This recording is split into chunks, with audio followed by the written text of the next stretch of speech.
Now, Richard was an international athlete in the national highboard and springboard diving team for many years. A student of neuroscience, marine biology and microbiology. He's been involved in technology for an astonishing and unbelievable, when you look at him, 40 years. With an impressive career spanning several decades, he's worked for companies like HSBC, Lufthansa, Adidas, Formula One, VTB, as well as Siemens, Capgemini, Ernst & Young, and more. Which tells you he's got either got a lot of experience or he can't hold down the job for very long, one of the two. Often running very senior board level projects. So with a strong background in implementing, teaching and devising best practice standards, he also carried out large work-life balance study for around 10 years ago to come up with a universal formula to benefit both individuals and companies, helping people becoming more effective, freeing up time to focus on what they do best. So with a presentation tonight entitled 9 Considerations to Get from Idea to Reality and on a Budget Too, may I present Richard Scott. Richard, thank you. Hello everybody. Hope you can all hear me. Thank you. And firstly, thank you, David, for the kind introduction, and welcome to everyone. Although you'll all be on mute, I'm going to ask for interaction throughout using the emoji buttons or the chat box, privately to me or to everyone. You might benefit from full screen though, although don't panic, you're not here to read, yeah, but there are a few slides that I hope you'll find amusing. If you agree with something I've said during the talk, give me the thumb. It'll prove you're still awake and paying attention. If you find something entertaining or amusing, give me the clap. So let's start with something easy. Ready with the chat box? What's grey with 4 legs? And as you're doing so, think, why does this matter to your business? And next, let's ask the simple question. Why are we here? I said the question was simple. I didn't say the answer was. But let's not get into philosophy. Let's not look at all the way back to 2 amoebas in a pond. Let's start with a cold, hard cutting truth. We want our businesses to do better. True or true? We're sacrificing our most valuable commodity, time, to be here, hoping it will lead to bigger and brighter things. So imagine you've got a great idea, perhaps something revolutionary with a potential to change the world. Make your company big bucks, or simply allow you to escape your current confines for a more wanted environment. We all have different thoughts. Whether these 4 words made you think of Martin Luther King Jr. or ABBA, I'm not going to ask or judge. But we all have those moments of smart inspiration when we've each had a dream. In this amazing age, though, turning our dreams into reality is often easier than you may think, especially if you follow this golden rule. Drum roll. Okay. What would Alexa do? Few great ideas can be brought to life alone. So how do you make sure that the others you work with share the exact same understanding? Too many dreams die because of ambiguous communication. The secret to turning ideas into reality is clarity. And the biggest challenge, as I've alluded to, is often ambiguity. I see ambiguities everywhere. Hopefully you'll get that reference. Always challenge what you believe you understand. Could it mean something different to someone else without your knowledge and experience? I'm sure the marketeers out there will agree that the perception and truth can be worlds apart, and their job is to raise perception from the vista point that they want their audience to remember. And also remember that there's a big chasm in sarcasm. Here's some slides which I hope you'll find humorous. Speaking of humorous, I once saw this headline: how many arms? Let's face it though, nowadays, If someone goes into a bank with a mask on, everyone panics. Here's one that may not necessarily translate. But are those doctors tall or are they podiatrists? Punctuation can make the difference between a personal introduction and a confession. And speaking of grammar, personally, I think this sounds extreme. Maybe it's some special diet. And this is one ingredient that I could definitely live without. If you can read this, hopefully give me a thumbs up if you can see these. Yay, fantastic. That is what I call dedication. And this is just, what can I say? I feel really sorry for anybody who is dying to retire. They do get worse. But remember, ambiguities don't have to be grammatical. Choose any acronym and you can guarantee that there are multiple meanings. I'm a member of the CAA, the Campaign Against Acronyms. No, don't write that down. Now let's quickly look at a simple example of how 3 letters can mean such different things. Which is right? Well, it depends on who you speak to. And whose fault is any misunderstanding? And who is going to pay for it? You don't see much lol when things go wrong. So does this mean, well, what does lol mean to you? What about simple expressions like bi-weekly? Typing box. How about words like minute or minute, lead or lead, second or second? The list is endless. So imagine how your requirements could be read or misread by a non-native speaker. So how does this affect me or my business? You might think to yourself. Well, let me tell you a quick story. One day, Sam had an idea. Having first met online at a great networking event, Sam contacted Jamie, an enthusiastic prototype designer, and both were very busy people. I'm after something grey with 4 legs, said Sam, struggling to find the right technical words. Leave it with me, said Jamie, eager to please, disappearing off, seemingly in the know. Jamie returned for their bi-weekly catch-up with what looked like an elephant. No, said Sam, you know, one of those great things with 4 legs. Oh, I don't know the technical term. And off shot Jamie, returning with a kangaroo, then a koala, then a mouse, and each time receiving a firm no.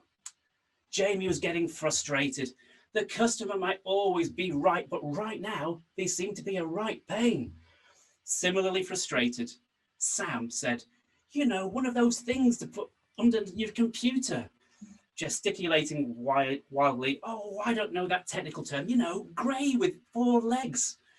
A laptop stand, said Jamie inquisitively. Just remember rule number 1. A table, elephant, mouse, chair, dog, toad, car mechanics ramp, a cell mast tower, 2 elderly people. If grey with 4 legs causes confusion, just imagine the chaos of a real technical specification. So to write a great scope, you don't have to be technical. In fact, don't even pretend to be technical, or you'll risk creating ambiguities. Instead, keep it simple enough until everyone involved can replay in fresh words that they understand. Your suppliers will thank you for it, and so will your bank balance. It's also far better than the not so hidden costs later, trying to fix a problem, perhaps of your own making.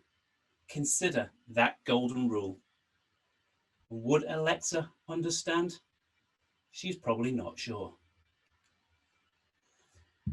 Ah, said Jamie, a laptop stand, but why? And Sam replied, I have lots of video calls. I want to have my video calls without spilling my drink on my keyboard, and I want to raise up the laptop and put my cup underneath. Ah, said Jamie, why don't you just get a travel mug? Here's one I prepared earlier. Offering a more cost-effective, quicker option, apparently able to meet the requirements. That's very technical. What's one of those? Said Sam. Rule number 2, beware of shiny things. Don't be like a fly attracted to a UV light unless you want to get zapped. Like everything on the menu, or liking everything on the menu even, doesn't mean you need to order it or eat it all. It's easy to get caught up in the moment, but in the future, your needs may have changed. Also, so might your appetite and the opportunities that go alongside it. Plan for the future, but build for today. After finding out the advantages of a travel mug, Sam still needed to raise the camera to the right height and to be able to rearrange the desk space better. Understanding the why gives a greater understanding of what is really needed and allows us to consider alternatives. So be realistic on your why. Becoming an expert takes time, but leaves you in control. Yet, we can't stay on top of being an expert at everything. Sam wondered just how hard it would be to do everything by themselves. But Sam also needed to focus on what the business did best. And there's only so many hours in the day. So Sam engaged Jamie as an expert and spent some time bringing them up to speed. Although Sam was shocked at Jamie's bill, Sam knew that without expert help, there was no way to succeed. Unless you've got a lot of time on your hands, don't try to be an expert. It's one thing to learn the basics to help you understand and manage, and it's another thing entirely to become an expert. So use experts for what they are experts in. Sam was paying Jamie to be that expert, but Sam needed help, not just advice. Sam needed someone to help do the to-do list and not just add to the to-do list.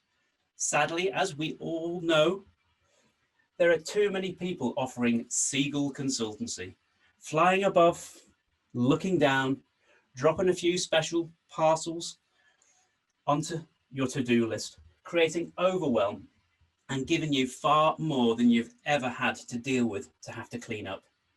So make sure that whoever you engage can decrease your workload and not simply add to it. Ask yourself, does your business take the pain away for your clients or simply give them more to worry about?